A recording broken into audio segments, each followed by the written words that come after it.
Hello' everyone, কি খবৰ আপোনালোকৰ? মোৰ যে কেইদিন ভালকৈ ভিডিঅ' দিয়া হোৱাই নাই দেই, আৰু আপোনালোককো ছাপোৰ্ট কৰিব পৰা নাই। আৰু এয়া মোক দেখিছে নহয়, মই ৰাতিপুৱাই শুই উঠিয়ে সকলো শুই আছে আৰু চালোঁ কি ঘৰত বস্তু কেইটামান নাই। তাতে ওচৰতে দোকান এখন খোলে সোনকালে, মাইকী মানুহ যিহেতু দোকান তাইতে গৈ পিনে মই বস্তুকেইটা কিনি লৈ আহিলোঁ। আহি মেলি কাম বন কৰি মেলি এইফালে মই চাহ খাবলৈ লৈছোঁ দেই। আৰু কামনো কি, কাম সদায় একেখিনিয়ে ওলাই থাকে। সেয়া পূজা কেইদিন যে খুব ফুৰিলোঁ, ল'ৰাকো পিন্ধালোঁ ধুনীয়া ধুনীয়াকৈ, এয়া ষ্টাইল মাৰি ঘূৰি ফুৰিছিলোঁ যে, এয়া কাপোৰখিনি মই ধুবলৈ ল'লোঁ। আৰু এইফালে আকৌ মই কামত লাগিলোঁ। মানে কাম বুলি ক'লে মানে আমাৰ যে কাম সঁচাকৈ মাইকী মানুহৰ যে দিনটো কৰি থাকিলেও কামবোৰ শেষেই নহয়, হয়নে নহয় আপোনালোকে ক'বচোন?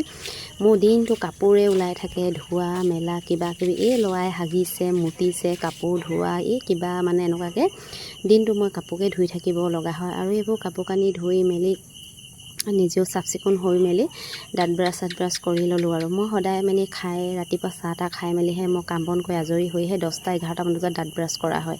আৰু এইফালে ব্ৰইলাৰ মাংস বনাই আছোঁ, আৰু ব্ৰইলাৰ মাংস বনাই এইফালে ল'ৰালৈ মাছৰ আৰু নৰসিংহৰ জোল অকণমান বনালোঁ। আৰু এয়া ল'ৰাটোক খুৱাই বোৱাই আজৰি হৈ নিজে অকলে খাইছোঁ। আজিলৈ ইয়াতে